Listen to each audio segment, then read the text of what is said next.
You know, we're told that we live in the age of brain enhancement, right? We have so many tools, so many technologies available to us now that were not available even 20 years ago. But what I would like to propose in this video is that we may be able to learn something from the brains of our ancestors, and that there are certain things that they knew how to do that we don't know how to do anymore, but which if we reapplied to ourselves might be of great benefit. So let's explore some possible examples in this video. One very easy way to enhance your cognitive ability is to get more sleep. Yeah, it sounds obvious, but the data shows that most people are sleep deprived, especially in developed countries. In fact, statistics show that in America, people are sleeping 1.5 hours less per night than they did 50 years ago. Well, guess what? Our ancestors used to take naps. This is a practice that has been around since ancient Egypt. The Egyptians kept records of naps taken by pharaohs, and they seem to be a big part of the daily routine. Then we have the ancient Greeks. In Greece, the philosopher Aristotle spoke about the importance of taking a midday break and relaxing during the hottest hours of the day, which is pretty sound advice because if you try to push yourself during the hottest hours of the day, you will end up overtraining and actually decreasing your performance. So naps and breaks seem to be an important thing. But it doesn't stop there. The Chinese have a tradition called the 6 harmonies, and it refers to 6 different activities that should happen at specific times throughout the day.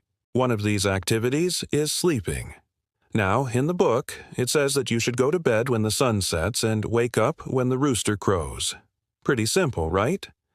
Well, those are pretty good guidelines because the amount of light that you see influences your circadian rhythm and therefore the quality of your sleep.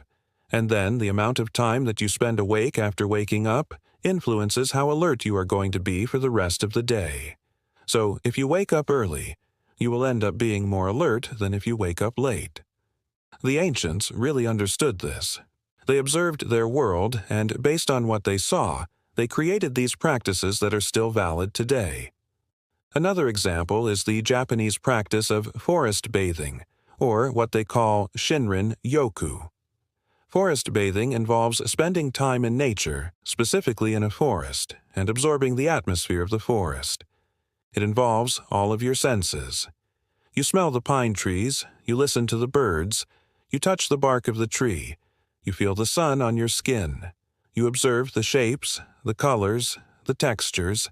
So it's not just about walking in the forest. It's about really connecting with the forest. It's about feeling like you are part of the forest. And this practice has been shown to reduce stress, anxiety, and depression, as well as improve focus and attention. So if you feel stressed out and overstimulated, maybe what you need to do is spend some time in nature and reconnect with the natural world. Meditation is another technique that has been around for a very long time. In fact, meditation has been practiced for over 5,000 years.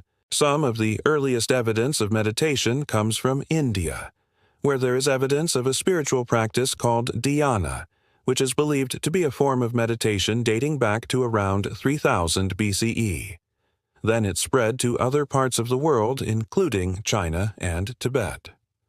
Meditation is the practice of training your mind to focus on the present moment without judgment. It involves quieting the constant chatter of the mind and observing your thoughts and emotions without getting carried away by them. There are many different types of meditation, but they all involve some form of focused attention. The benefits of meditation are well documented. It can help reduce stress and anxiety, improve focus and concentration, increase self-awareness, and even promote physical health. Now, I want to share a story with you about a scientist named Andrew Huberman. Andrew is a professor of psychiatry and behavioral sciences at Stanford University School of Medicine. He is also a popular science communicator who shares his knowledge about the brain and behavior on social media platforms like YouTube. One day, he was giving a lecture about the importance of stillness in our lives. He said that our brains are constantly bombarded with information from the outside world and from our own thoughts and feelings.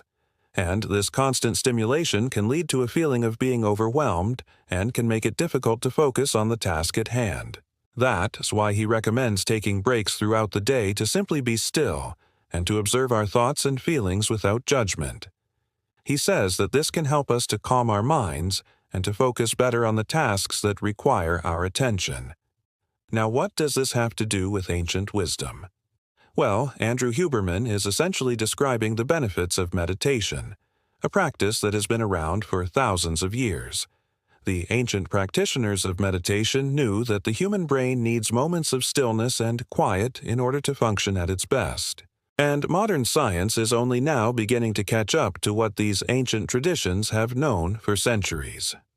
Intermittent fasting is another ancient technique that is becoming increasingly popular nowadays. Intermittent fasting is a method of eating in which you cycle between periods of eating and fasting. There are different ways to do intermittent fasting, but one of the most popular ones is the 16-by-8 method, which involves fasting for 16 hours and restricting your food intake to an 8-hour window. During the fasting period, you don't consume any calories, but you can drink things like water, coffee, or tea. Intermittent fasting has been shown to have a number of potential health benefits, including weight loss, improved insulin sensitivity, reduced inflammation, and increased cellular repair. Some research suggests that intermittent fasting may also benefit the brain. For example, there is evidence that intermittent fasting can increase the amount of BDNF, which is brain-derived neurotrophic factor that supports the growth and development of brain cells. Let me tell you a story about two friends. They went to see an old wise man who was known for his wisdom and his ability to help people solve their problems. The first friend was frustrated and stressed out, and he asked the wise man how to get rid of these negative feelings. The wise man simply smiled and said, "My son, you carry your problems like a donkey carries a heavy load on his back. If you want to be free, you must learn to let go." The first friend didn't understand what the wise man meant, but he thanked him anyway and left. The second friend was curious, and he asked the wise man to explain what he meant. The wise man said, "When we hold on to our problems, we suffer, but when we let go, we find peace. Your first friend was carrying his problems, but he didn't need to. He could have put them down. He was in control of his load, but he chose to keep carrying them because he didn't know how to let go. That's why he was suffering. But it doesn't have to be this way. You can learn to let go of your problems and find peace." The second friend thought about this, and he realized that he had been doing the same thing. He had been holding on to his problems instead of letting go of them. But now he understood that he had a choice. He could continue to carry his problems, or he could put them down and find peace. He thanked the wise man for his wisdom and went on his way. So, the main lesson here is that we have a choice in how we respond to our problems, and that sometimes the best response is to let go. So, these are just a few examples of ancient techniques that can help us enhance our brains. Of course, there are many other examples, but I think you get the point. The brains of our ancestors were just as smart as ours, and they were able to figure out a lot of things about the world and about ourselves through observation and experimentation. And they developed techniques and practices that helped them live better lives. And these techniques and practices are still relevant today. We just have to be willing to learn from our ancestors and apply these lessons to our own lives. Maybe if we do, we can learn to sleep better, take breaks when needed, connect with nature, meditate, and fast in a healthy way. And by doing so, we can improve our focus, attention, creativity, memory, and overall brain health. What do you think? Let me know in the comments below. As always, thanks for watching, and see you next time.